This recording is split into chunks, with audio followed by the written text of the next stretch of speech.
everybody and welcome to another episode of Dinosaur Island, and today we will be documenting a day in the life of a micro-raptor called Charles.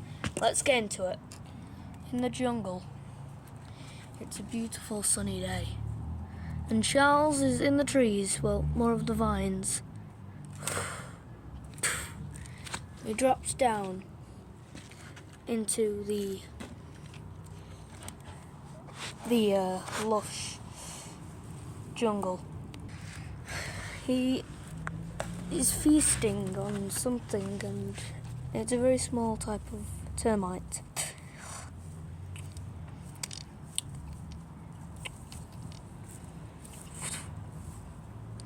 Charles hops onto a plant, a tall one to be more precise, prepares himself and glides.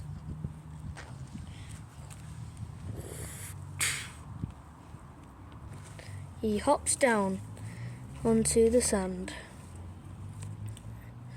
and as you can see, the pond, it's filled up quite a bit since there was a few tropical storms. Oh, you see my Crocs. Sorry about that. Anyway, he approaches the swampy pond, and as you can see, there's two fish, big ones, in the pond, so he has to be a bit more careful.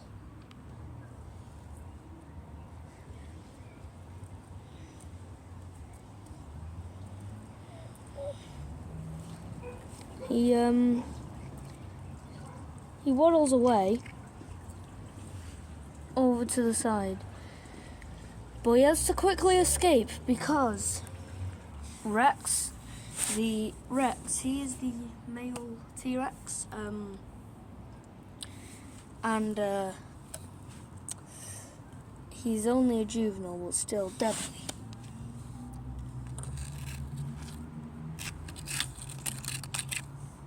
Finds a little rock pool where crabs normally reside, so he lunges his head in. He didn't catch anything. Charles knows he can't stay for long, so he glides away. Rex has appeared in the more swampy area and begins to drink from there, but he wants to catch that fish, and luckily that fish is stuck. The fish swims a bit more deeper to places we can't see. Rex kneels in, and then he caught the fish. Disclaimer, if you end up seeing the hose that's acting as the waterfall in the next shot, please just ignore it. I'm just trying to make a waterfall. Thank you. The hose is going to be our version of the waterfall until we get a man-made one, so thank you for listening. A waterfall. It's appeared after all of a sudden flood, and it's filling up the pond. But there's one thing about which isn't really good. It's not just filling up the pond, it's overflowing it. And by our scientific analysis, by the time, maybe in a few months, heck, maybe in a week, all of this lush paradise, well, more of these rocks and the beach, along with this nesting area, will just be a pond. And the reason why it's slowly but surely filling up, it's because of the way the air is on the island now. There have been drastic heat waves on the island, and that scuffed up the air, turning it a bit too hot for water to even do anything. So no matter what, for some strange peculiar reason, nothing will evaporate. So the pond will fill up until everything is gone. The waterfall is so loud you can hear it from the undergrowth.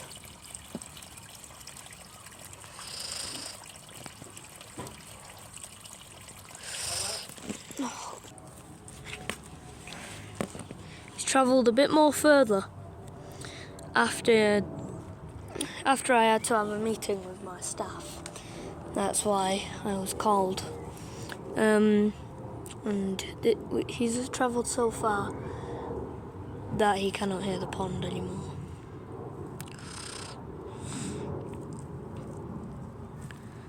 He seems to be digging. Oh. Something that all creatures do, no matter how old or how young. But this one seems to be a bit more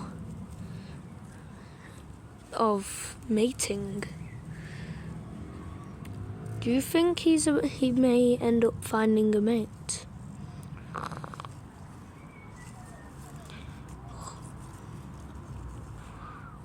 He brushes it down with his tail.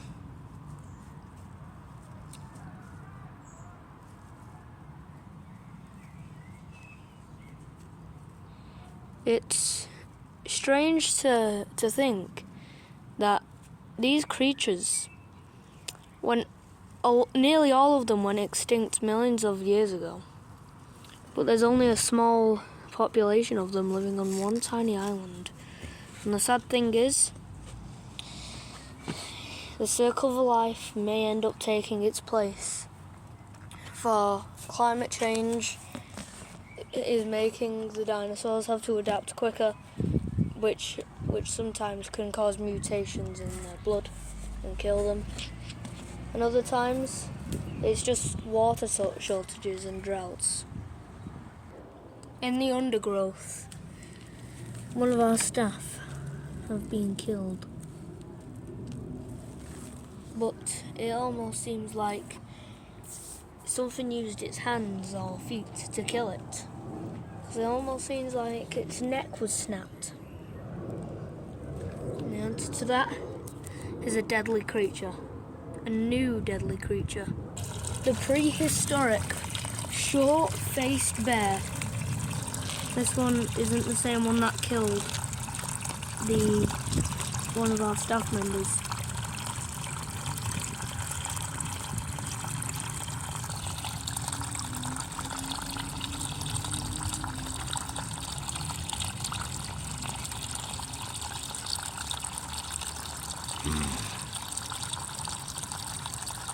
He's having a drink. But something that is a lot like him, but different, will appear.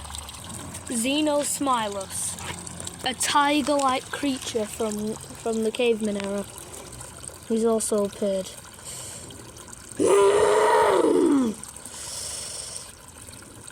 He backs himself to the water's edge, showing that he doesn't really want to fight. But the short-faced bear doesn't notice that and flings him into the water. And now he's stranded on a bit of land that's... Oh no, the drone's malfunctioning.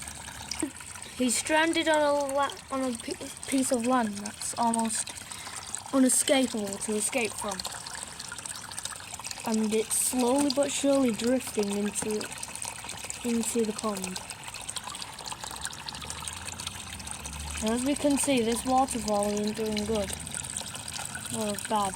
Because in the short few minutes, the short-faced bear also has noticed that nothing will go right with this waterfall. But the fish, like the statue fish and also jellyfish, will thrive from this. For the last shot of the episode, we are greeted with Charles for the last time in this episode, and he glides off into the horizon.